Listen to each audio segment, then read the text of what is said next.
Flair Airlines is taking the low-cost label to new heights, offering customers, get this, $1 flights. And Scott has been looking into this one for us through the morning. This $1 flight sounds super enticing for people, but of course, like everything else, comes with a catch. It comes with a catch. It's a $1 flight, but it's $1 million advertising campaign because it's got everyone talking about it. But there is a catch indeed, and this has to do with one-way flights down from southern regions. It could be Mexico, the U.S., Jamaica, Dominican Republic.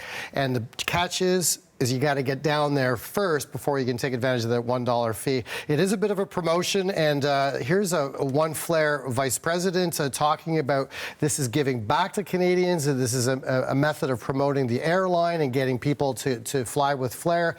Here he is in his own words. Canada is a notoriously difficult place to run an airline, and particularly seemingly a low-cost airline.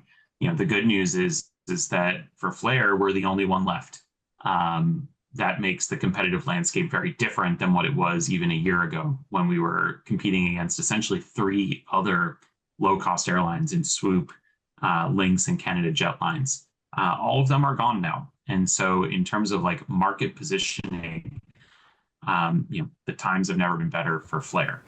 And they want to do this a longer term. In the spring, for example, they want to reverse that $1 fee, for example. You fly down to southern regions for the $1 fare, but you have to pay a full fare to come back. There's been previous examples on this as well. Porter Airlines, they offered a similar plan back in January 2023. WestJet announced an ultra basic fare without carry-ons, seat selection, reward points back in June. But there are critics here saying this is a promotional gimmick just to get people to fly Flair Airlines. Here's a Carleton business professor saying exactly that.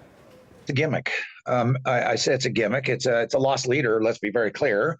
They're going to lose their shirt on this. No business is in business to lose money. And they're doing this to try to drive business to the site and to get people comfortable with flying on this airline.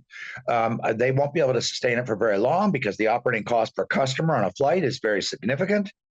And just to explain a lost leader, this is when you offer a cheap fare, but you lose money on it, but you encourage people to get used to the airline and repeat business. And so that's what that's all about. But a $1 fare does have another catch with it as well. Taxes and airport fees total about $80, just $81. Check bag is about $85 and change. So the total, even if it is advertised as $1, could total as much as $167.68. But either way, a dollar is a dollar, and it's doing its thing. It's promoting Flair Airlines as far as potentially getting more passengers on. And really, at the end of the day, that's what it's all about. Yeah, sir.